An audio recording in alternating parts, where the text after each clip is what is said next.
بسم اللہ الرحمن الرحیم۔ صرف 5 منٹ کا مدرسہ قرآن و حدیث کی روشنی میں۔ 12واں دن 12 محرم الحرام۔ نمبر 1 اسلامی تاریخ۔ حضرت نوح علیہ السلام کی دعوت۔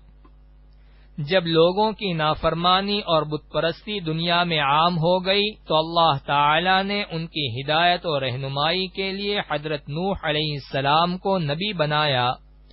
انہوں نے لوگوں کو نصیحت کرتے اور دین کی دعوت دیتے ہوئے فرمایا، تم صرف اللہ کی عبادت و بندگی کرو، وہ تمہارے گناہوں کو معاف کر دے گا۔ اس نصیحت کو سن کر قوم کے سرداروں نے جواب دیا، ہم تمہیں رسول نہیں مانتے کیونکہ تم ہمارے ہی جیسے آدمی ہو، نیز تمہاری پیروی ذلیل و حقیر اور کم درجے کے لوگوں نے کر رکھی ہے۔ حضرت نوح علیہ السلام نے فرمایا، اللہ تعالی کے یہاں سعادت و نیک بختی کا دار و مدار دولت پر نہیں بلکہ اللہ کی رضامندی اور اخلاص نیت پر ہے۔ میں تمہیں یہ دعوت مال و دولت کی امید پر نہیں بلکہ اللہ کے حکم اور اس کی رضا کے لیے دے رہا ہوں، وہی میری محنت کا اجر و ثواب عطا فرمائے گا۔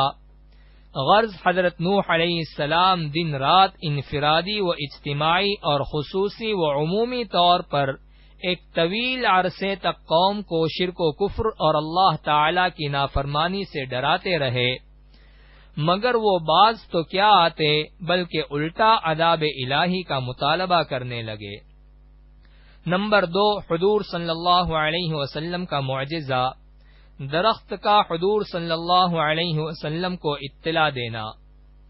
ایک مرتبہ کسی نے حضرت مسروق رحمۃ اللہ علیہ سے پوچھا کہ جس رات جناتوں نے حضور صلی اللہ علیہ وسلم کا قرآن سنا تھا، اس رات آپ صلی اللہ علیہ وسلم کو جناتوں کی حاضری کی اطلاع کس نے دی تھی؟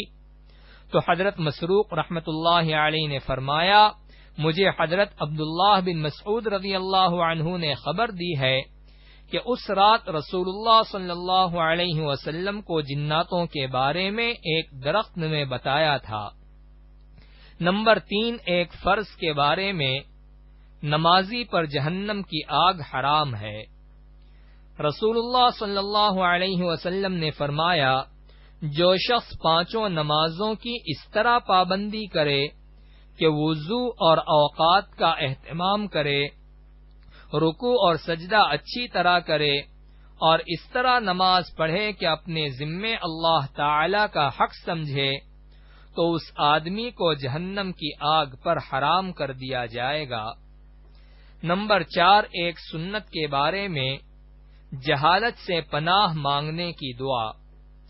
جہالت سے بچنے کے لیے اس دعا کا اہتمام کرنا چاہیے، اعوذ باللہ ان اکون من الجاہلین۔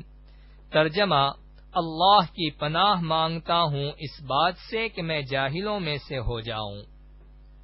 نمبر 5 ایک اہم عمل کی فضیلت، نعمت کے ملنے پر الحمدللہ کہنا۔ رسول اللہ صلی اللہ علیہ وسلم نے فرمایا، جب اللہ تعالی کسی بندے کو کسی نعمت سے سرفراز فرمائے اور وہ اس پر الحمدللہ کہے تو جو اس نے حاصل کیا ہے اس سے بھی بہتر دیا جائے گا۔ نمبر 6 ایک گناہ کے بارے میں، اللہ کے ساتھ شریک کرنا۔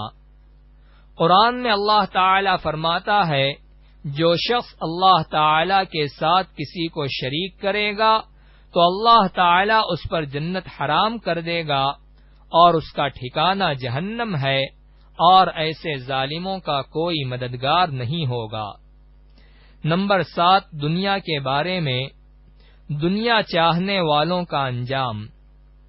قرآن میں اللہ تعالی فرماتا ہے، جو کوئی صرف دنیا ہی چاہتا ہے تو ہم اس کو دنیا میں جتنا چاہتے ہیں جلد دے دیتے ہیں، پھر ہم اس کے لیے دوزخ مقرر کر دیتے ہیں جس میں ذلت و رسوائی کے ساتھ ڈھکیل دیے جائیں گے۔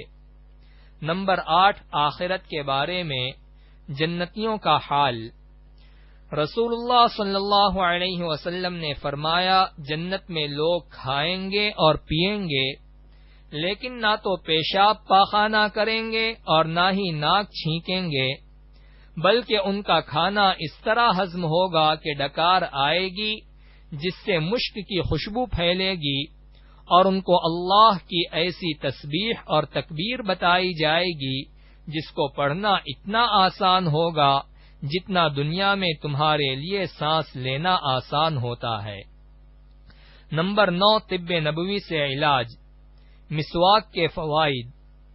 رسول اللہ صلی اللہ علیہ وسلم نے فرمایا، مسواک ضرور کیا کرو کیونکہ اس سے اللہ کی خوشنودی حاصل ہوتی ہے اور آنکھ کی روشنی تیز ہوتی ہے۔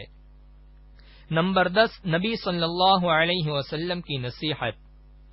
رسول اللہ صلی اللہ علیہ وسلم نے فرمایا، تم میں سے کوئی شخص وفات پا جائے تو اسے اپنے گھر میں دیر تک نہ روکو، اس کو جلد دفن کرو اور دفنانے کے بعد اس کے سر کی طرف کھڑے ہو کر سورہ بقرہ کا شروع حصہ اور اس کے پاؤں کی طرف کھڑے ہو کر سورہ بقرہ کا آخری حصہ پڑھو۔